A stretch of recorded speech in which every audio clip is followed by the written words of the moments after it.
वंदे मातरम। आप देख रहे हैं द भारत डिफाइंस, जहां हम राष्ट्रहित की बात करते हैं। कोई ये लुंगी पहने पंक्चर बनाते दिख जाएंगे। असम को घुसपैठ का मुख्य द्वार बना है। पूरा का पूरा बंगाल और पूरा का पूरा असम सीधे पाकिस्तान की मुट्ठी में आना। हिस्टोरिकल है ये, बिल्कुल ऐतिहासिक। देश पर संकट और बहुत बड़ी बला बन चुके बांग्लादेशी, 2 करोड़ से ज्यादा बांग्लादेशी अब खुद भारत छोड़ के भाग रहे हैं। बंगाल और असम की सड़कों पे इनका लगातार जाना दिख रहा है सबको। बाढ़ तोड़ करके कोई आया था, तो कोई नदी लांघ करके आया था, तो कोई तारों के नीचे से रात के अंधेरे में आया था। ये सभी बांग्लादेशी अब वापस जा रहे हैं, और न सिर्फ अकेले बल्कि पूरे के पूरे जत्थे में जा रहे हैं। पूरा का पूरा परिवार इनका वापस बांग्लादेश भाग रहा है, और ये ऐतिहासिक है। ये वीडियो देखने के बाद सबसे पहले जहन में यही बात आती है कि इनके बेशर्मी और जरूरत की दाद देनी पड़ेगी।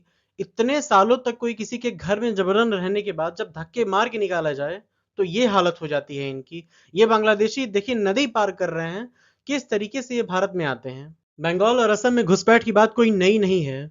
यहाँ का गुंडा गैंग, घुसपैठिया सिंडिकेट और साथ ही दलाल नेटवर्क इतना तगड़ा था कि इनके पास अकाउंट्स बन जाते थे, इनके पास सरकारी दस्तावेज आ जाते थे, और 10 मिनट की भी अगर देरी होती थी पेट्रोल में, तो हजारों बांग्लादेशी क्रॉस करा दिए जाते थे भारत में। और बहुत सालों से ये लगातार चुनाव में मुद्दा रहा है, और इसे तो गृह मंत्री ने भी इस बार उठाया था। असम को घुसपैठ का मुख्य द्वार बना है। असम के 9 जिले घुसपैठिया बहुल हो गए। ये भारत की भूमि है, यहां कोई घुसपैठियों की जगह नहीं है। सरकार चुन चुन कर घुसपैठियों को निकालने का काम करे। नई सरकार बन जाने के बाद शुभेंदु अधिकारी ने जो कहा, उसके बाद बांग्लादेशियों में डर घर कर गया पूरी तरह से। इन्होंने साफ कह दिया कि अब हम बांग्लादेशियों को बीएसएफ के हवाले डायरेक्ट करेंगे। इन्हें कोर्ट नहीं भेजा जाएगा, ना ही इन्हें जेल भेजेंगे, सीधा बीएसएफ के हवाले करेंगे इनको। इससे इनका डर और बढ़ता चला गया कि अब हम कहीं किसी भी तरीके से भारत में रह नहीं पाएंगे। हजारों बांग्लादेशी उसके बाद लाइन लगा करके बांग्लादेश की बॉर्डर पे दिखे, और ये एक बहुत बड़ी बात है। इस पर हमने एक सेशन भी किया हुआ था ऑलरेडी 3 हफ्ते पहले का, जिसमें हमने बात की थी कि बंगाल चुनाव के बाद लाखों बांग्लादेशी पलायन करेंगे। और बांग्लादेश की संसद में भी इसको लेकर के बवाल हुआ था, जब वहां के एक सांसद अख्तर हुसैन ने इस बात को लेकर के बवाल काटा था वहां की असेंबली में। सबसे बड़ी बात है कि कितने बांग्लादेशी भारत में रहते हैं, ये बहुत बड़ा सवाल है। हर बार कहा जाता है कि गुपचुप और गुप्त तरीके से भारत में आते हैं। भारत सरकार का ये डेटा है, 2016 में भारत सरकार ने ये बात कही थी कि लगभग 2 करोड़ से ज्यादा बांग्लादेशी भारत में रहते हैं। सोचो, जिस देश में अगर 2 करोड़ लोग बाहर ही आ गए, तो वो सुरक्षा के लिए और उस देश की सिक्योरिटी के लिए कितना बड़ा खतरा है। देश की डेमोग्राफिक चेंज कर रहे हैं ये लोग, धर्म और राजनीति को भी लगातार ये प्रभावित कर रहे हैं। सीमावर्ती जिले में सबसे आसानी से घुसपैठ कर जाते हैं, इनके लिए सबसे आसान रहता है। और ये घुसपैठ भी उसी रास्ते से करते हैं जहां पे जंगल है। सुंदरबन का इलाका जो दलदली इलाका है, वहां पे पेट्रोलिंग हो नहीं सकती उतनी, और न ही वहां पे उतने बाढ़ लगाए जा सकते हैं। उस एरिया से इनका लगातार भारत में आना होता है। पहचान इनके लिए सबसे बड़ी चुनौती बन जाती है कि पहचाने कैसे जाएंगे। सबकी वही दाढ़ी है, सबकी वही लुंगी है, कैसे पहचाने आएंगे कि ये बांग्लादेशी हैं या भारत के रहने वाले। ये है बंगाल का मैप, कि ये जो मालदा और मुर्शिदाबाद का एरिया है, यहां से ही गंगा 2 हिस्सों में बंट करके आगे बढ़ जाती है। ये एरिया हमेशा से इनका सेफ जोन रहा है, यहाँ इनकी तादाद भी बहुत ज्यादा है। और ये जो साउथ परगना का इलाका हमें दिख रहा है, साउथ परगना और नॉर्थ 24 परगना, दक्षिण 24 परगना, इस एरिया में लगातार इनकी घुसपैठ होती है, क्योंकि यही इलाका है सुंदरबन डेल्टा का। मोस्टली जितनी भी क्रॉसिंग होती है इनकी यहीं से होती है, क्योंकि यहाँ से आना आसान है। दलदली इलाका है, पेट्रोलिंग उतनी हो नहीं पाती अच्छे से। पुरानी सरकारों ने तो बीएसएफ को जमीनें भी नहीं दी थी जहां पे वो अपनी पेट्रोलिंग बेसिस बना पाए।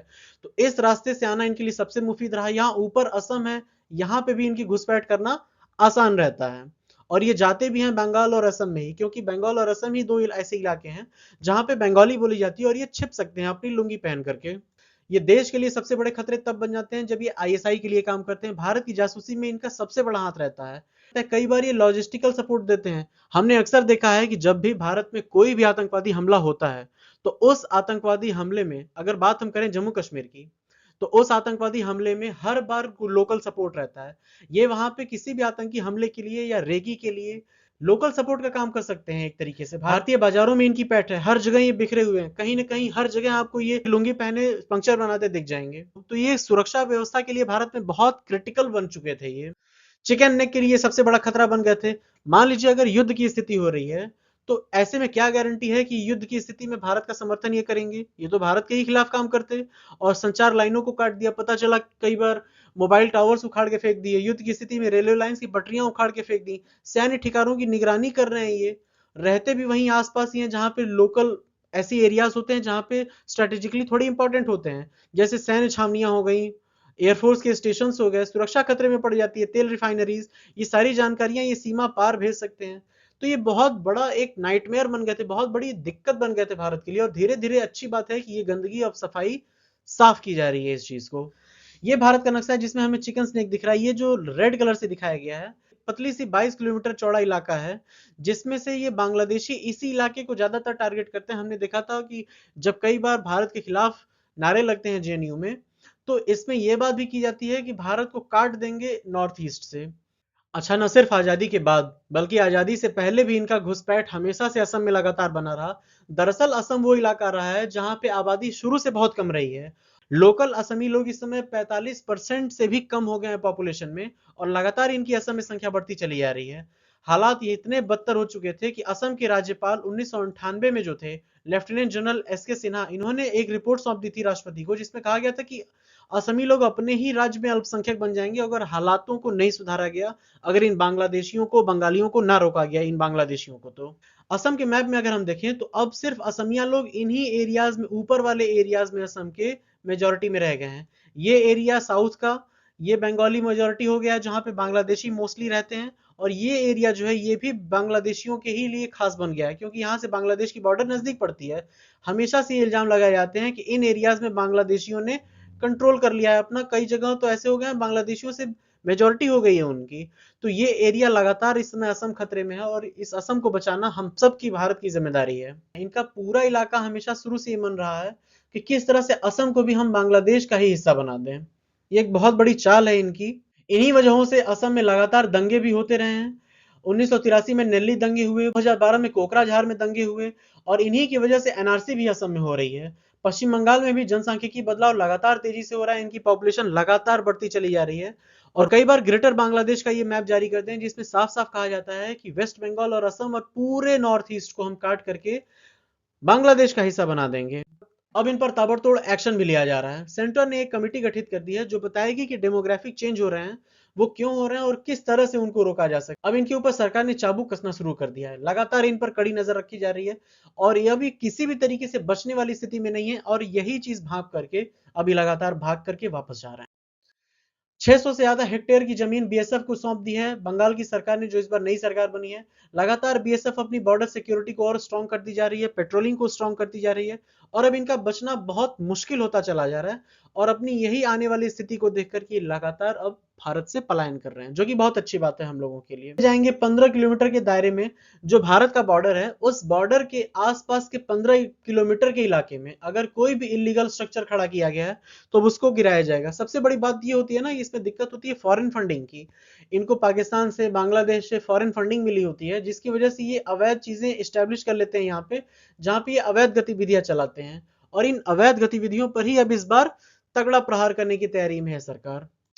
इन सब सिचुएशन से बांग्लादेश में भी बहुत पैनिक हो गई है। सबको पता है कि अगर ये इतने लोग आएंगे तो बांग्लादेश में जाएंगे कहां? ऑलरेडी बांग्लादेश में पॉपुलेशन इतनी ज्यादा हो गई है, अब अगर ये लोग भी आ जाएंगे तो बांग्लादेश का क्या हाल होगा? बांग्लादेश भी लगातार इस पे परेशान बना हुआ है, और इसी को लेकर के हमने एक सेशन किया हुआ था जिसका 10 साल और इंतजार करिए, मैं आपको असम तश्तरी में, यानी कि प्लेट में, थाली में सजा करके पेश कर दूंगा आपको। और इन्होंने साफ साफ कहा था मोहम्मद अली जिन्ना को कि आप चिंता मत करिए, बांग्लादेश तो बन ही रहा है। हालांकि बांग्लादेश भी छोटा पाकिस्तान ही है, बांग्लादेश कोई नई चीज नहीं है।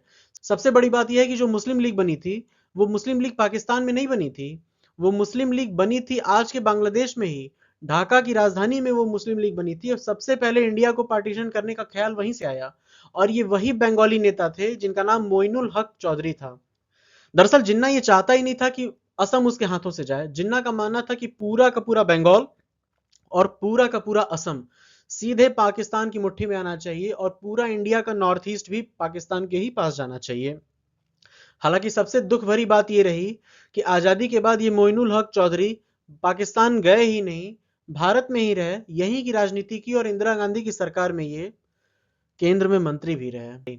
ये असम आपको दिख रहा है इसमें। 10 साल इंतजार करिए, असम आपकी थाली में होगा। ये सपना सपना ही रह गया हालांकि। लेकिन ये भूलने की जरूरत नहीं है कि बांग्लादेश आज भी पाकिस्तान ही है, वो छोटा पाकिस्तान है। कहा जाता है कि चाइना आपका ओपन एनिमी है, पाकिस्तान आपका डिक्लेयर्ड एनिमी है और बांग्लादेश आपका पोटेंशियल एनिमी है। ये वीडियो अगर आपको पसंद आई हो तो प्लीज इसको लाइक करिए, शेयर करिए और सब्सक्राइब करिए। मिलते हैं अगली किसी वीडियो में इसी तरह की एनालिसिस के साथ। तब तक वंदे मातरम, जय भारत, भारत माता की जय।